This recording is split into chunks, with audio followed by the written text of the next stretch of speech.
All right, now I've had a tingle around of some old bits and pieces I've got. Some battery chargers. I've actually got a few of them. I'm going to use this Energizer one here. And you can plug in a battery, so this takes 4 batteries.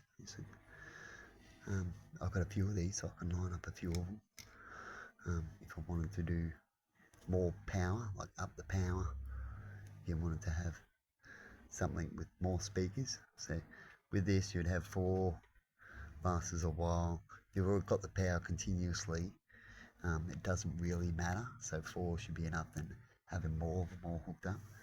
But sometimes the power, got too much power coming out, too many speakers to the 4 batteries that can keep up charging. Like it drains them too quick, the charger won't have to keep up because it's only charging so much. So there'll be a balance for how many speakers, tweetage that you could have going.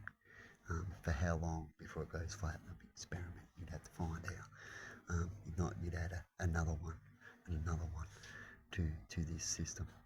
And what you can do, see, I've just quickly opened it up. It's this little 101 kind of easy basic stuff, but it's got a pad on there. I should remember the code that I had on it. Program a code. If not, I can get another one. This is just an old one. You can buy another similar one to these, but I like it with a little pad. I might even buy another one with a pad and a remote on it, and it comes with a little sensor thing here, like I've already got. So I've already got one, so I can use that one as well. I've got another one that I'm currently using, and it has a remote and a pad, and then you can hook up these sensors separately. So what you do, see, that's the camera sensor there. Sit on here. Right. I'd have to probably keep it in its little sensor spot because they like how it's got the angles and that, so it picks it up. Cut it out, melt air, cut it out, keep it like that, so it looks in the front, and you can separate it so it's a little sensor. And you can buy little fancy sensors in a box, a bit bigger, and they're Wi-Fi, most of them. It's hard to get ones that take a wire that I've been looking at, very hard, and get them cheap. But you can do things like this. So I've got 2 of them here, got this sensor, and then the other one on the other pad. It's the same as this. It's got a pad on it, and it also comes with a remote. Right? And you can pull it apart just like this. This one here might even. It's right. Looks like a little bit of water got on there. It hasn't bad sense. Bit of dirt mark on there. Hopefully it hasn't. Shouldn't. But it'll still talk about what I'm talking about anyway. I can use the one I'm using at the moment to do the same thing. And you pull it off, and this is the negative and positive wire here that you hook to this battery system.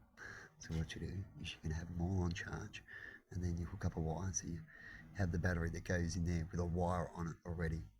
And when you go to put the batteries in, so you can probably take it out like that, you can slot them sort of all in at once, sort of thing. You put it down like that, but you can have it off so you don't have these things in the way, and just slot it in, and have all the batteries hooked up so that they're negative and positive.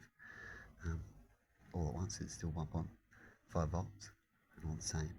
And then they're charging as well, so they're hooked in, and then you can hook it up to negative, positive, and draw the power out and charge it at the same time. If you're not using so much power as it's charging, you can constantly use it. Like I said, it depends on the balance of how much you end up hooking up to what you're pulling out with speakers and how much power it wants to, what it charges.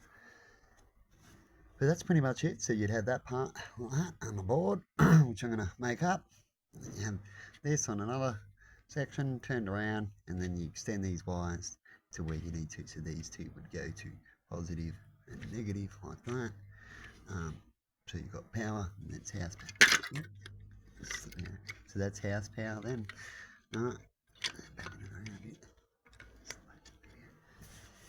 You have that plugged in, and that way your battery operated thing like this is now house power. And then you have your sensors, and that can be extended, so I can take that off. Now I've got a sensor there, I can extend that. I can also take this off, use this also, and I'm going to get other tweeters just like this one as well. They're a bit bigger, about that big or so. And attach as much as you want, negative and positive. So you're gonna, if you split it off, a few different tweeters, how many tweeters you want around your house, corners of the place, to interrogate and irritate the burglar, and also to alert people. And you can hook up all sorts of horns and whatever you want to activate when it comes to this. But this one here would just say come on, so whatever it is, so it's a tweet like this, it'll just make its come on sound, and it's only sending a sound to it to go like that. So that's all they'll make. And then there'll be another part. If you want another part of that system, you'll have a different type of speaker setup, which is what I've got on another thing. So there'll be two parts of it. So you can have this part for the house, and then you have the other part if you want to tap into it and have speakers and stuff, which is another section, which you can put all in one board. And then you can hook these up to speakers as well, see how they sound through it. So you can have it so when this goes off, it can also do the same sound, and then the other part you can also use it if you want to make sound. But these things are not usually too good for sound. Sometimes you can get away with it, definitely if you use backup speaker ones, which is what I'm looking up, a little bit where they can sort of do sound, but they're high pitch kind of thing. But anyway, that's how they roughly go, and then you can fancy all that up. So what I do is I keep that little pad there, I'd cut that out, cut this out, keep that little section so it's fancy like that, then put it on the board, paint it up around it, and then you'd have your little switch and your code, and put it wherever you want, and extend your wires to your power and to your camera system. So I can do two at the moment. So I've got this one here, and these work the same way. Usually if I open it up, hopefully you get lucky, sometimes the wiring's a bit different, but usually when it comes to the sensor, they're the same. So you need to detach these wires and then hook them up to the next one, which I'll show you in the other one. It'll be pretty much set up the same as this. Fingers crossed on that, because they're always like that. But anyway, that's what I'm going to do. So you don't have to always find one that hooks, because you can get boards like this already in $2,000 systems back in the day when Dad used to pay for my parents, that you hook up to the power and stuff. But there's a similar thing.